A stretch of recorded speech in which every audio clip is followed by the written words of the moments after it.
तो आज के वीडियो में हम लोग लेयर के सेक्शन को रीड करने वाले हैं, ठीक है, कि इसमें जो टूल्स हैं उनसे हम लोग क्या क्या कर सकते हैं। लास्ट वीडियो में हमने कैमरा को और वर्क स्पेस को देखा था और इससे पहले मज़ीद टूल्स को देखे थे, ठीक है। तो जिन्होंने अभी तक 2D एनिमेशन को सीखने के लिए सारे वीडियोस नहीं देखे हैं तो उनको बाद में बनाने में मुश्किलात हो सकती हैं। तो kindly step by step videos को देख के आएँ ताकि आपको प्रॉपर समझ लग सके। तो ये मेरे पास एक रेफरेंस है, ठीक है, ये जो कि मेरे पास एक पहले से इमेज मौजूद थी और इसका बैकग्राउंड क्योंकि ये मेरे पास पहले का सेव पड़ा था तो मेरे पास इसके रिसोर्सेज जो हैं वो सेव नहीं है, तो हमने कोई भी एक इमेज उठा के यहाँ पे रख ली है, ठीक है। तो पहला हमारा जो टूल है ट्रांसफॉर्म लेयर का, इसका मतलब ये है कि किसी भी एक हमारे आर्ट बोर्ड में मौजूद किसी भी स्पेसिफिक लेयर को हमने मूव करवाना है तो इस टूल से हम लोग उसको मूव कर सकते हैं, ठीक है। और ये हम लोग बाकी तरीक़ों से भी मूव कर सकते हैं। उसके बाद सेट ओरिजिन है, ठीक है।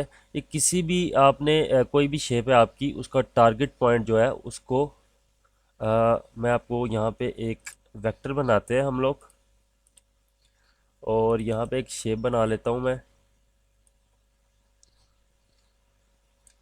अच्छा, मैंने शेप बना ली है। अच्छा, इसके दो तरीके होते हैं, एक तो हमारे पास ये ओरिजिन ये भी आ रहा है, ठीक है, और एक यहाँ से भी हम लोग पूरी लेयर का जो है वो चेंज कर सकते हैं। अगर मैं यहाँ से कंट्रोल जी प्रेस करूँ तो ये ख़त्म हो गया क्योंकि जो भी हम लोग इसके अंदर चेंजेस करते हैं वो रिकॉर्ड नहीं होती। तो फॉर एग्जांपल इसका ओरिजिन पॉइंट मैंने यहाँ पे ऊपर रखा था, तो मैं जब इसको रोटेट करूँगा तो ये इसी पॉइंट से रोटेट करेगा।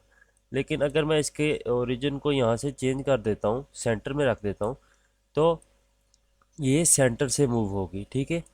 जहाँ जिस पॉइंट पे भी रखा हुआ है वहाँ पे ये उस पॉइंट के हिसाब से मूव हो गया। अभी ये पॉइंट हिलेगा नहीं, बाकी पॉइंट जो है वो हिलेंगे, ठीक है।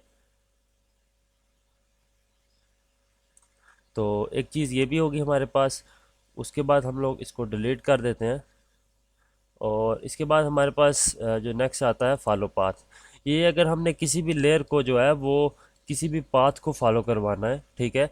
हम अगर कोई भी यहाँ पे पाथ बनाते हैं और एक लेयर को यहाँ पे फॉलो पाथ पे कर देते हैं और यहाँ पे की फ्रेम्स ऐड कर देते हैं तो ये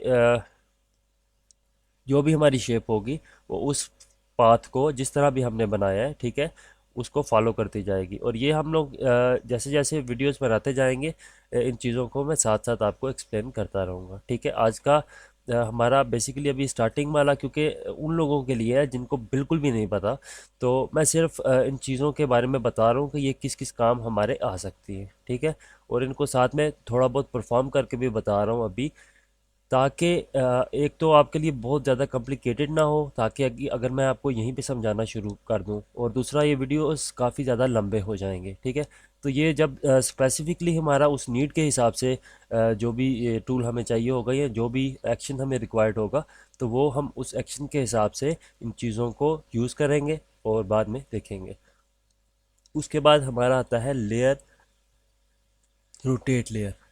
तो ये हमारी एक साइड से 2D इमेज है, ठीक है। तो इसको हम लोग रोटेट कर सकते हैं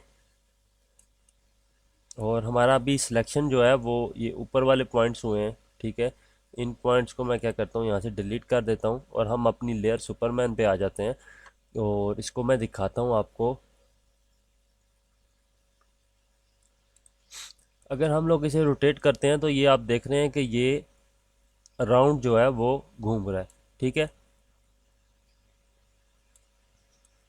तो ये ऐसे ही हम लोग किसी भी, हमारा ये मोस्टली होता है जब हमने पर्सपेक्टिव किसी बैकग्राउंड में ऐड करना होता है या सम टाइम हमें अपने करैक्टर में भी उसको ऐड करना पड़ जाता है थोड़ा बहुत, तो हम लोग इसको यूज़ करके अभी आप देख सकते हैं कि ये बिल्कुल साइड नहीं है, थोड़ा सा तिरछा हो गया, ठीक है।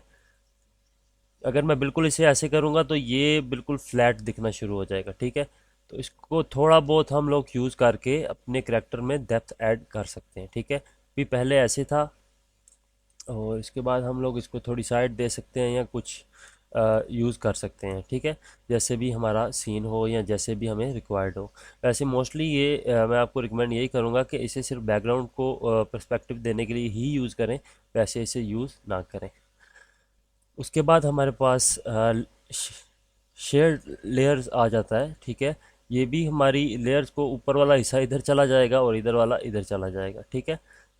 तो ये भी पर्सपेक्टिव देने के लिए ही आप लोग इसको यूज़ कर सकते हैं, या अपने करेक्टर का पर्सपेक्टिव सम टाइम अगर आपको थोड़ा बहुत रिक्वायर्ड है तो उसको ठीक करने के लिए आप लोग यूज़ कर सकते हैं, ठीक है। तो अभी ये ऊपर देख रहा है, पहले नीचे देख रहा था, ठीक है।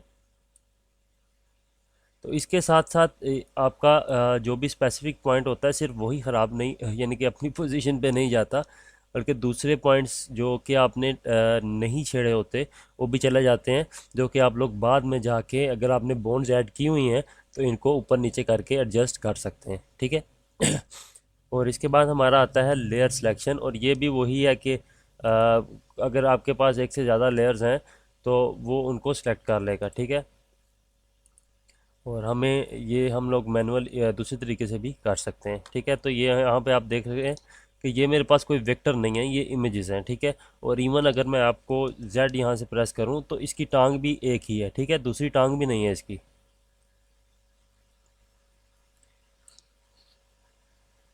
उसके बाद हमारे पास टेक्स्ट का टूल आ जाता है, अगर हमने कोई भी टेक्स्ट ऐड करने हैं, ठीक है, तो वो हम लोग यहाँ से ऐड कर सकते हैं। उसके बाद इनका स्टाइल कैसा रखना है, और स्टाइल टू भी रख सकते हैं। और उसके बाद कलर और उनका स्ट्रोक, और ये सेंटर अलाइन, लेफ्ट अलाइन, या जो कुछ भी है यहाँ पे काफ़ी ज़्यादा चीज़ें। और इनके बाद इनके जो अपना फॉन्ट के स्टाइल्स हैं वो भी यहाँ पे मौजूद हैं, तो आप लोग इनको भी देख सकते हैं। तो यहाँ पे मैं कैंसिल कर रहा हूँ। तो ये हमारे लेयर के भी टूल हो चुके हैं, ठीक है। तो अभी हमने इसको छेड़ा छाड़ी की है, तो फिर भी हम लोग देखते हैं कि हमारी एनिमेशन अभी तक वैसी ही है, क्योंकि अभी तक मैंने इसे चेक नहीं किया। तो अभी देख रहे हैं कि ये बिल्कुल फ्लैटन हो गया था और ये ओवर एक्टिंग करना शुरू हो गया था। तो कोई भी लेयर्स आप बनाते हैं या कोई भी एक्शन आपका रिक्वायर्ड होता है तो उसको आप पहले ही ध्यान में रखा करें। अगर बाद में उसके साथ छेड़ाछाड़ी करते हैं, फॉर एग्जांपल मेरे यहाँ पे की फ्रेम्स आगे लगे हुए हैं, तो मैं यहाँ पे पीछे इनके की फ्रेम के साथ कुछ छेड़ाछाड़ी करूँगा तो मेरे अगले की फ्रेम पे भी उसका असर होगा। तो मिलते हैं नेक्स्ट वीडियो में। हम लोग कल कोई इमेज जो है वो उसको सेपरेट करेंगे, और उसके बाद उसको बॉन्ड्स लगाएंगे, और साथ साथ बॉन्ड्स को भी सीखेंगे और बॉन्ड कैसे लगानी है वो भी सीखेंगे। तो मिलते हैं कल के वीडियो में।